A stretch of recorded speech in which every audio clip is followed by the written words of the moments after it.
The clock had just struck midnight when Jake pulled down the squeaky metal shutters of his old garage. The little town was quiet, most lights out except for the flickering neon sign that hung crookedly above his shop. Jake stretched his tired arms, his hands still stained with grease from a long day of work.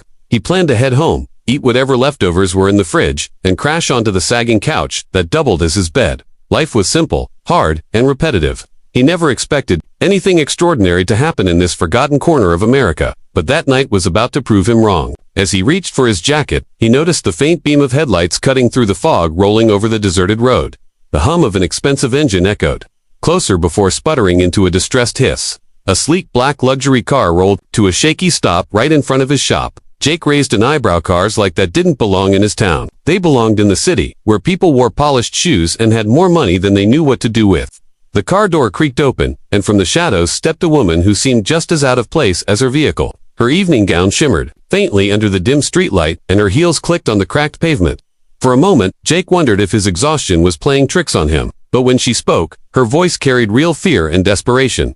"Please, can you help?" she asked softly, clutching her shawl as if it could shield her from the night. Jake dropped his jacket on the hood of a nearby car and instinctively reached for his toolbox. "Pop the hood," he called out, his voice calm and steady. It wasn't the first time someone had come to him in trouble, but this was different. He couldn't shake the uneasiness that flickered in her wide eyes. They weren't the eyes of someone worried about being late to a party. They were the eyes of someone hiding a story.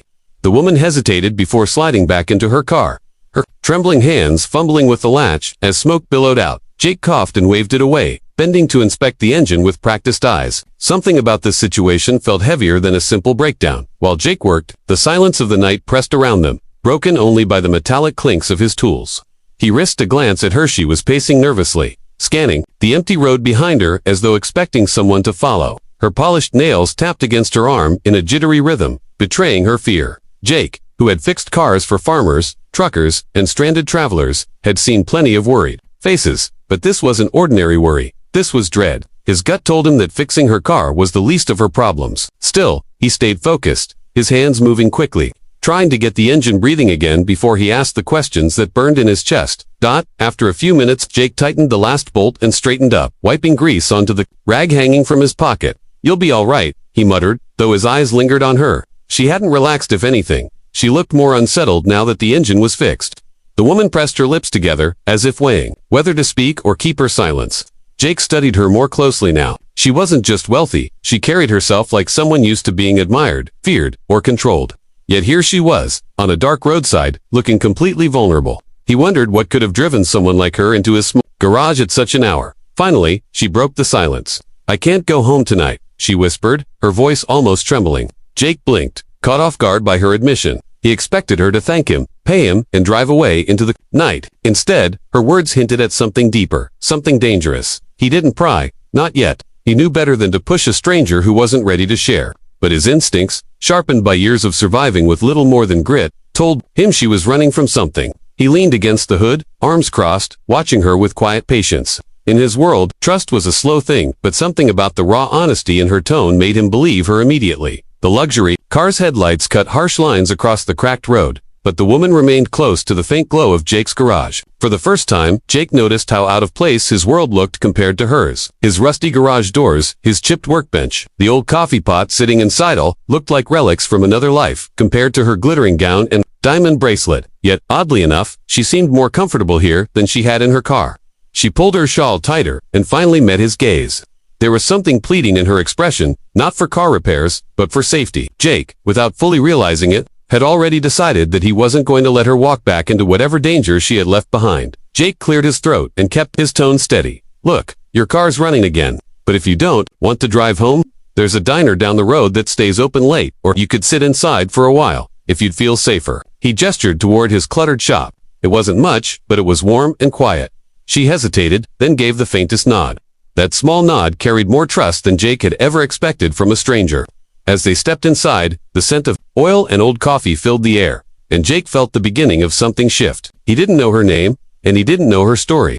But one thing was clear, his ordinary night had just turned into something extraordinary. Jake shut the hood with a firm thud, the lingering smoke from the engine curling into the night air before dissolving into the fog. He wiped his hands on the rag hanging from his pocket, studying the woman as she continued pacing in front of his garage. Her heels clicked against the concrete, her gown swishing with each anxious turn. She wasn't just nervous, she was terrified. Jake had seen fear before. Men stranded in storms, women with flat tires on deserted highways, kids crying when their cars overheated on summer road trips. But this was different. Her eyes darted back toward the empty road as if shadows themselves might leap out at her. The kind of fear she carried didn't come from a broken car. It came from whatever or whoever she had left behind. Jake's voice broke the silence. "You're safe here," he said gently, his tone carrying a certainty he wasn't sure he actually felt. Her shoulders flinched at his words, as though the reassurance itself was foreign. She stopped pacing and looked at him, her lips parting slightly, her breath unsteady. "Safe," she repeated, almost as if testing the word on her tongue.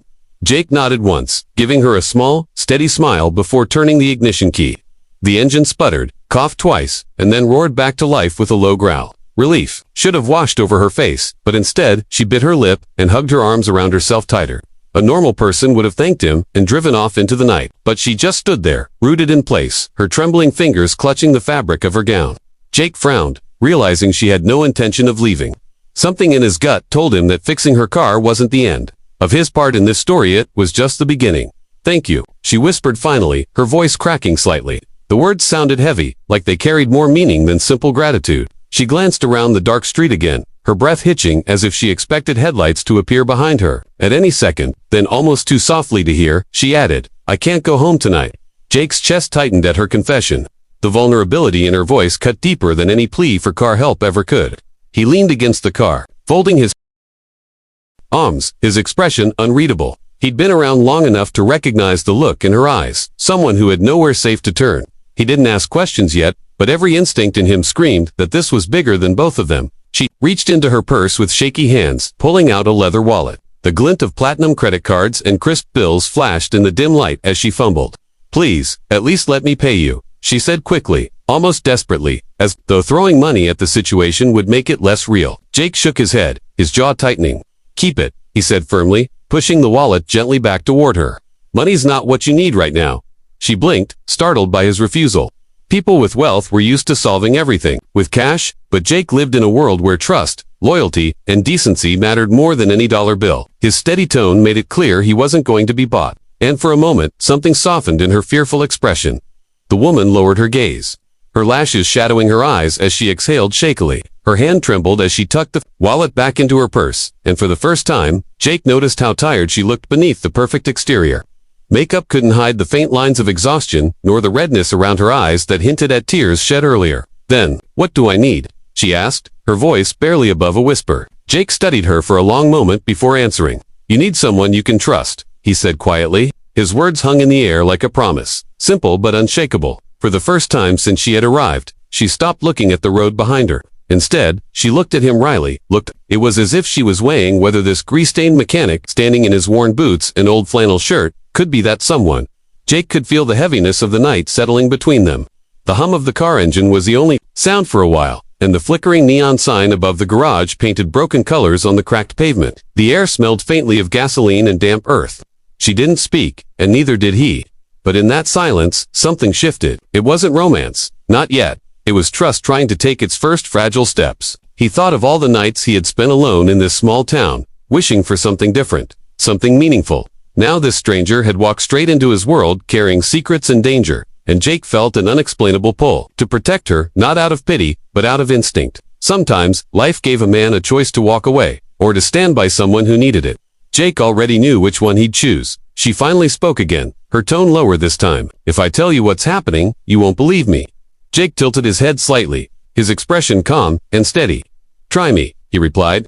There was no hesitation in his voice, no judgment, only quiet conviction. She studied him, with wide eyes, as if searching for cracks in his sincerity, but found none. Jake didn't know her name yet, didn't know her story, but he knew one thing with absolute certainty. Whatever storm she had stepped out of, he wasn't about to let her walk back into it alone.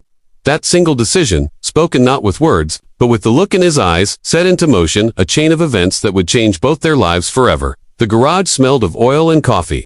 A strange but oddly comforting combination. Jake poured 2 chipped mugs full of steaming brew from the old pot he kept in the corner. The place wasn't much dim lighting, a squeaky fan overhead, and toolboxes stacked like crooked towers, but tonight, it felt like a safe haven. Isabella wrapped her hands around the mug, grateful for the warmth, though her fingers still trembled. For a long time she stared into the dark liquid, as if gathering courage. Finally, she spoke.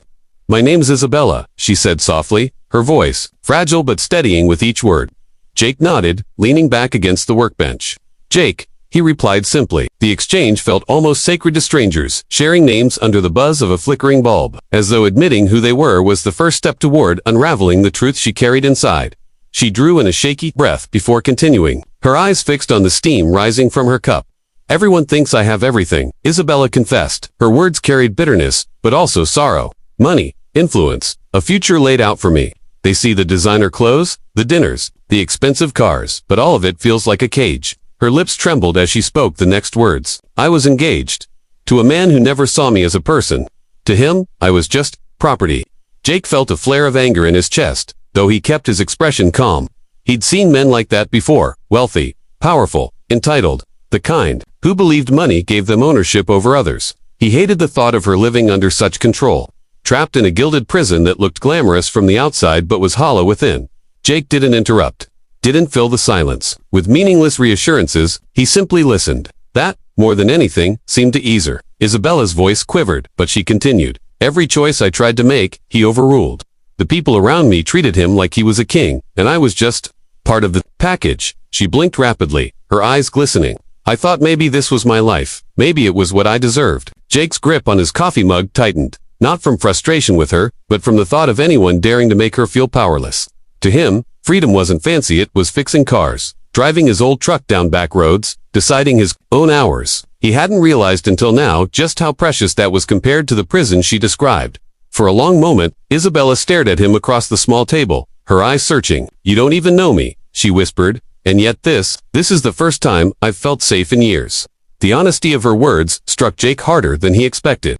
He shifted, clearing his throat, trying to mask the warmth rising in his chest. He wasn't used to being anyone's safe place. He was just a mechanic in a forgotten town, fixing engines for cash and living paycheck to paycheck. But Isabella didn't seem to see grease-stained hands or a shabby garage. She saw something else entirely. She envied his freedom, and Jake suddenly realized that in her world of wealth and control, his simple life looked like a dream. Jake leaned forward, resting his arms on the table. "I don't know much about fancy living," he admitted honestly, "but I do know one thing: you don't owe your life to anyone. Not a fiancé, not money, not expectations." His voice was low but firm, each word carrying weight.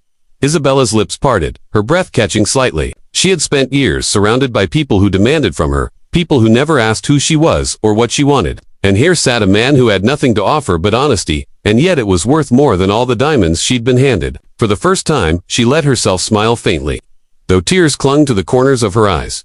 The clock on the wall ticked softly, filling the quiet as Isabella tried to put her emotions into words. "Do you ever feel invisible?" she asked suddenly, her voice small. Jake thought about it for a moment, then chuckled dryly. "In this town, all the time. Folks drive past my garage without a second look. They see the dirt, the rust, the mess. They don't see the man behind it." His gaze lifted, meeting hers steadily. "But maybe being invisible ain't so bad. Gives you the freedom to just be who you are without everyone telling you how to live." Isabella blinked, realizing the irony. He lived unseen and wanted to be noticed. She lived constantly watched and longed to disappear. Two opposite worlds colliding. Over to chipped coffee mugs. Isabella's shoulders eased for the first time since she'd walked into his life. The fear in her eyes softened into something gentler: relief, maybe even trust. She leaned back, letting out a long sigh, as though laying down a burden she'd carried too long. "Jake," she said quietly, almost reverently, "I don't know why, but being here, it feels like I can breathe again." Jake didn't smile, but his eyes warmed. He wasn't sure what was happening between them, but he knew this. Sometimes the world brought people together for reasons neither could explain. And as the night stretched on in that dim garage, two souls, one weighed down by too much, the other hardened by too little, found a fragile, unexpected connection that would change them both forever.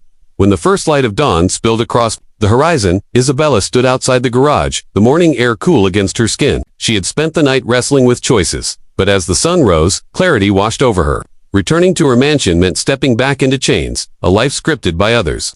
Staying meant stepping into uncertainty, but also freedom. She turned to Jake, who was half asleep in his chair, with a grease rag still in his hand, and whispered to herself, "I'm not going back." It wasn't an impulsive decision. It was the first real choice she had made for herself in years. And though fear lingered at the edges, hope burned brighter. In the days that followed, Isabella disappeared from the headlines that once clung to her. Her fiancé, no doubt furious, searched for her, but the small town kept her secret. To the neighbors, she was simply the woman staying near Jake's garage. Nothing more. Jake never pressed her with questions or judged her for leaving it all behind. Instead, he offered her space, coffee, and the quiet rhythm of ordinary life. She learned to sweep the floors, help with small tasks, and even laughed at herself when she fumbled with tools. Each simple act chipped away at the layers of fear she had carried. Slowly, she wasn't the runaway heiress anymore. She was Isabella, a woman learning how to be free. One morning, weeks later, Jake was tightening bolts on an old pickup when the sound of footsteps made him glance up. Isabella stood there, but she looked different. Gone was the elegant gown and polished jewelry. She wore worn jeans, a plain shirt, and boots dusted from walking through town.